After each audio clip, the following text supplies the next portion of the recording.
इस वीडियो में मैं आपको बताऊंगा कि कैसे आप होस्टिंगर की वर्डप्रेस होस्टिंग पर अपनी वेबसाइट बना सकते हैं और मेरी मानिए यही तरीका आप दूसरी होस्टिंग सर्विसेज पर भी इस्तेमाल कर सकते हैं। तो बिना किसी रुकावट के बनाना शुरू करते हैं अपनी वर्डप्रेस वेबसाइट। hostinger.in पर आने के बाद नीचे स्क्रॉल करिए और वो प्लान चुनिए जो आपकी ज़रूरत के हिसाब से सबसे सही हो।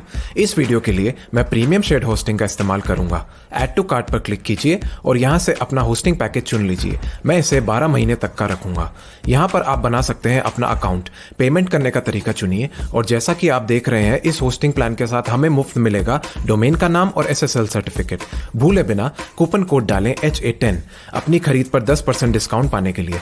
यहाँ से चेकआउट करने का तरीका आसान है, इसलिए मैं अब अगले हिस्से की तरफ बढ़ता हूँ। एक बार चेकआउट करने के बाद जब आप अपने होस्टिंगर अकाउंट पर लॉगिन करेंगे तो आप कुछ ऐसा देखेंगे। तो शुरुआत करते हैं अपनी होस्टिंग सेटअप करने से। सेटअप पर क्लिक कीजिए, फिर स्टार्ट नाउ पर क्लिक कीजिए और जैसा कि आप जानते हैं हमें मुफ्त मिला है डोमेन का नाम, तो यहाँ पर हम अपना डोमेन का नाम क्लेम कर सकते हैं। सेलेक्ट पर क्लिक करते हैं। यहाँ पर आप डालिए अपनी पसंद का डोमेन का नाम और क्लिक करिए सर्च। मेरा सुझाव है कि आप .com चुनिए क्योंकि ये सबसे ज्यादा लोकप्रिय है और पहचानने में सबसे आसान है। इस ट्यूटोरियल के लिए मैं इस्तेमाल करूंगा .online का, पर जैसा कि मैंने कहा आप .com ही चुनें।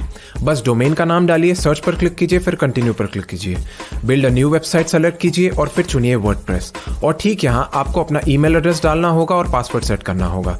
ये डिटेल्स आपको काम आएंगी अपने वर्डप्रेस डैशबोर्ड पर लॉगिन करने में, तो मैं अभी वही करूंगा। एक बार ये काम खत्म हो जाए तब हम कंटिन्यू पर क्लिक करेंगे और जैसा आप देख रहे हैं तरह तरह की डिजाइन टेम्पलेट की लिस्ट है जो हम इस्तेमाल कर सकते हैं अपनी वर्डप्रेस वेबसाइट के लिए। चलिए शो मोर पर क्लिक करते हैं और एक टेम्पलेट पसंद करते हैं जो हम अपनी वर्डप्रेस वेबसाइट के लिए इस्तेमाल करना चाहेंगे। नीचे स्क्रॉल करते हैं और क्लिक करते हैं शो मोर। मुझे लगता है मैं ये वाली टेम्पलेट लगाऊंगा, जो अब हम सेलेक्ट पर क्लिक करते हैं। और अगर आप चाहें तो आप इस टेम्पलेट का प्रीव्यू भी कर सकते हैं ये देखने के लिए कि ये बाद में कैसा लगेगा, पर यहाँ मैं बस इतनी टेम्पलेट ही सेलेक्ट कर लूंगा। सेलेक्ट पर क्लिक करते हैं और अब क्लिक करते हैं फिनिश सेटअप पर। इस प्रक्रिया में कुछ मिनटों का समय लग सकता है। ओह बढ़िया, हमारी वेबसाइट अब तैयार है। और इससे पहले कि हम जाकर वेबसाइट को देखें, चलिए SSL सर्टिफिकेट इंस्टॉल कर लेते हैं। तो चलिए क्लिक करते हैं मैनेज साइट पर।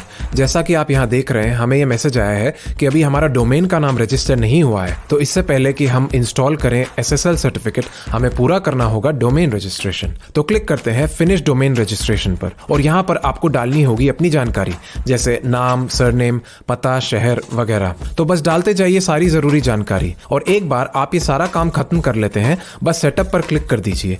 तो यहाँ से हम अपने कंट्रोल पैनल पर वापस जा सकते हैं और जैसा कि अब दिख रहा है कि हमारा डोमेन का स्टेटस अब एक्टिव है। तो चलिए अब होस्टिंग पर जाते हैं और क्लिक करते हैं मैनेज अपनी वेबसाइट पर और अब हम इंस्टॉल कर सकते हैं SSL सर्टिफिकेट। तो नीचे स्क्रॉल करते हैं जब तक हम आपको SSL सर्टिफिकेट दिख ना जाए। इसे सेलेक्ट करते हैं और यहाँ पर इंस्टॉल कर पाएंगे अपना SSL सर्टिफिकेट। तो क्लिक करते हैं सेटअप पर और एक्टिवेट पर क्लिक करिए और अब बस हमें क्लिक करना है इंस्टॉल। और जैसा कि यहाँ दिख रहा है SSL सर्टिफिकेट इंस्टॉल हो गया है। और अगर आपका SSL सर्टिफिकेट इंस्टॉल नहीं हो पा रहा है, ऐसा आमतौर पर तब होता है जब आपका डोमेन रजिस्ट्रेशन पूरा ना हो पाया हो। इसमें आमतौर पर 1 से 2 घंटे का समय लगता है, तो थोड़ी देर इंतजार कीजिए। करीब 1 से 2 घंटे के बाद SSL सर्टिफिकेट दोबारा इंस्टॉल करने की कोशिश कीजिए। अब आपको कोई परेशानी नहीं आनी चाहिए।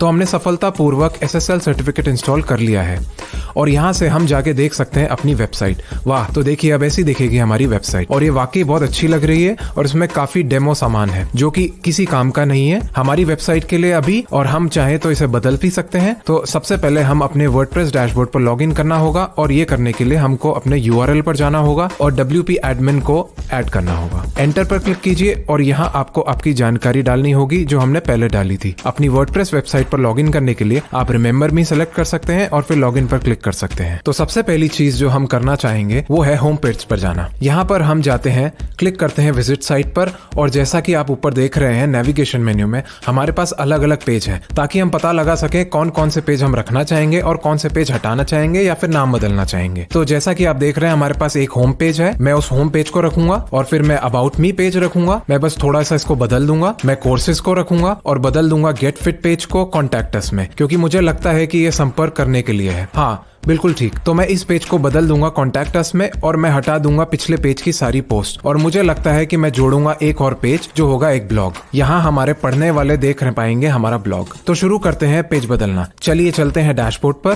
पेजों से जुड़ी सभी सेटिंग्स यहाँ की जाती हैं। चलिए सभी पेज सेलेक्ट करते हैं और जैसा कि नजर आ रहा है यहाँ पर पूरी लिस्ट है सभी उपलब्ध पेजों की। तो हम बदल सकते हैं अबाउट मी। क्विक एडिट पर क्लिक करते हैं और इसे बदल देते हैं कॉन्टैक्ट अस में। जैसे ही ये खत्म हो जाए हम अपडेट पर क्लिक करेंगे और तय करेंगे कौन कौन से पेज हम इस्तेमाल नहीं करेंगे। तो जाहिर है कि हम एक सैंपल पेज का इस्तेमाल नहीं करेंगे जो कि हम ट्रैश में डाल सकते हैं और यही काम हम इस पेज के साथ भी कर सकते हैं। तो इस तरह मैं नाम बदल दूंगा कुछ दूसरे पेजों का भी। अच्छा, तो मैंने सभी पेजों के नाम बदल दिए हैं और अब हम एक और पेज डाल सकते हैं जिसका नाम होगा ब्लॉग और इसका इस्तेमाल हम ब्लॉग पोस्ट दिखाने के लिए करेंगे। तो चलिए इसे एक टाइटल देते हैं, इसे कहेंगे ब्लॉग। एक बार आपने ये कर लिया, क्लिक करते हैं पब्लिश पर, क्लिक करते हैं पब्लिश और अब हम चलेंगे वापस डैशबोर्ड पर। अच्छा, तो जैसा कि आप देख रहे हैं अब हमारे पास हमारी जरूरत के मुताबिक सभी पेज हैं। तो अब हमारा अगला कदम होना चाहिए इस ब्लॉग पेज को डिस्प्ले पर लगाकर ब्लॉग पोस्ट दिखाने का। ये करने के लिए आपको सेटिंग्स में जाना होगा और अब सेलेक्ट करते हैं रीडिंग। अच्छा, तो जैसे कि इस सेक्शन में दिख रहा है हमारा होम पेज डिस्प्ले पर लग गया है जिसका नाम भी होम है और पोस्ट वाले पेज के लिए ब्लॉग सेलेक्ट करते हैं और सेव चेंजेस पर क्लिक करते हैं। तो चूंकि हम सेटिंग्स भाग में हैं हम ये दूसरी जरूरी सेटिंग कर सकते हैं जो है परमालिंक्स। और अब सेलेक्ट करते हैं शो पोस्ट नेम। ये बहुत जरूरी है एसईओ के लिए। अब क्लिक करते हैं सेव चेंजेस पर। तो हमारा काम करीब करीब खत्म हो गया है पेजों का, पर अब हमें करने होंगे कुछ बदलाव मेन्यू के अंदर। चलिए चलते हैं अपीयरेंस पर, क्लिक करते हैं मेन्यू और यहाँ जैसा कि आप देख सकते हैं हमने हटा दिया था पब्लिकेशन पेज। ये कह रहा है कि ये मान्य नहीं है तो हमें इसे हटाना पड़ेगा। रिमूव पर क्लिक करते हैं और हमें डालना भी है अपना ब्लॉग पेज। तो ये करने के लिए क्लिक करिए व्यू ऑल पर, ब्लॉग चुनिए और ऐड टू मेन्यू पर क्लिक कर दीजिए। अब सेव मेन्यू पर क्लिक कीजिए और अब हम अपने होम पेज पर वापस आ सकते हैं और देख सकते हैं कि ये कैसा लग रहा है। तो जैसा आप देख सकते हैं अब हमारे पास सभी जरूरी पेज हैं। हमारे पास about us, courses, contact us और एक ब्लॉग है। एक बार हम ब्लॉग पर क्लिक करते हैं तो यहाँ हम अपने ब्लॉग पोस्ट देख सकते हैं। तो एक बार आप और ब्लॉग पोस्ट डालते हैं तो सब कुछ यहीं पर दिखेगा। तो अगली चीज जो हम कर सकते हैं वो है अपनी पसंद के हिसाब से अपनी थीम बदल सकते हैं। तो ये करने के लिए आपको यहाँ क्लिक करना होगा कस्टमाइज। शुरुआत करते हैं हमारा अपना लोगो बदलने से। यहाँ क्लिक करिए, एडिट क्लिक करिए और चुनिए चेंज लोगो। क्योंकि मैंने पहले ही अपना लोगो अपलोड कर दिया है मैं बस मीडिया लाइब्रेरी से सेलेक्ट कर लूंगा। और अगर आपको जरूरत है कि आप कोई फोटो या फाइल अपलोड करना चाहते हैं तो आप यहाँ अपलोड फाइल्स पर जाकर कर सकते हैं। ठीक है, तो मैं अब इस लोगो को चुनूंगा। मैं क्रॉप इमेज पर क्लिक करूंगा।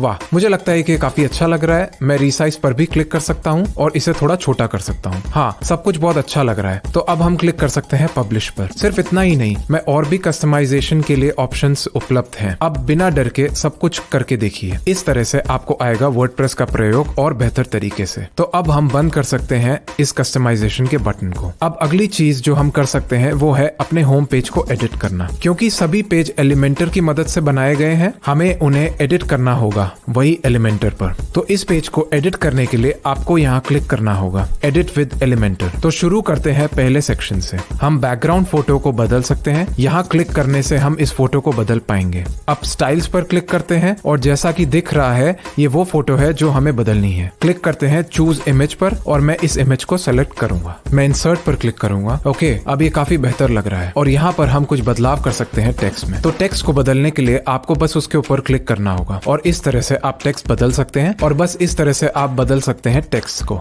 अच्छा, तो आपने देखा कि कैसे मैंने पूरा किया बदलाव करना। मैंने बदल दिया है टेक्स्ट। मैंने कुछ पार्ट हटा दिए हैं जो काम के नहीं है मेरी वेबसाइट के लिए। और इसी सेक्शन को पूरी तरह से हटाने के लिए हमें बस क्लिक करना है यहाँ और डिलीट कर देना है। तो बस इस तरह से एलिमेंटर की मदद से आप एडिट कर सकते हैं किसी भी पेज को। एक बार आपने बदलाव करना खत्म करा तो आपको बस अपडेट पर क्लिक करना है और यहाँ से हम अपने पेज पर वापस जा सकते हैं। यहाँ पर क्लिक करिए और क्लिक कीजिए व्यू पेज पर। तो अब जैसा कि आप देख सकते हैं कि ऐसा दिख रहा है, काफी बेहतर लग रहा है। और अब हम ऐसा कर सकते हैं कि ब्लॉग पोस्ट डालना शुरू कर दें। ये करने के लिए आपको डैशबोर्ड पर जाना होगा। ब्लॉग से संबंधित सभी चीजें यहीं से होती हैं। तो इससे पहले कि हम अपना पहला ब्लॉग पोस्ट डालें हमें कुछ कैटेगरीज बनानी होंगी। कैटेगरीज पर क्लिक करने के लिए और जैसा आप देख सकते हैं कि हमारे पास कुछ कैटेगरी पहले से ही है जो भी हम इस्तेमाल इस्तेमाल नहीं करेंगे उन्हें हटा सकते हैं और ये दूसरी कैटेगरी अनकैटेगराइज्ड को हम दूसरा नाम दे सकते हैं। तो यहाँ इस सेक्शन की मदद से कुछ नई कैटेगरी डालते हैं।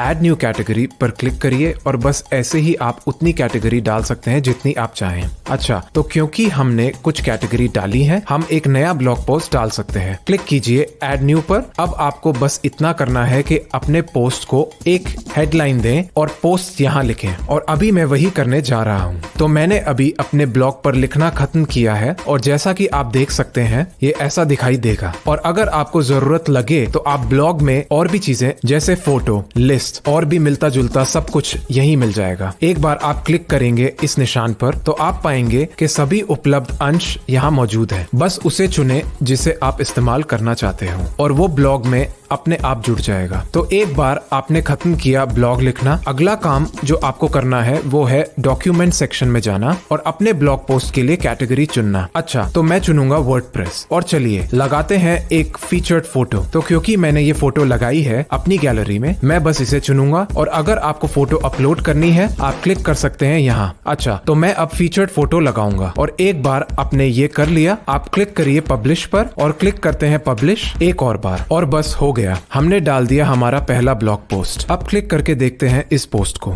और जैसा कि यहाँ दिख रहा है ऐसा दिखाई देगा हमारा ब्लॉग पोस्ट। तो बस इस तरह हमारा पहला ब्लॉग पोस्ट तैयार हो गया है। चलिए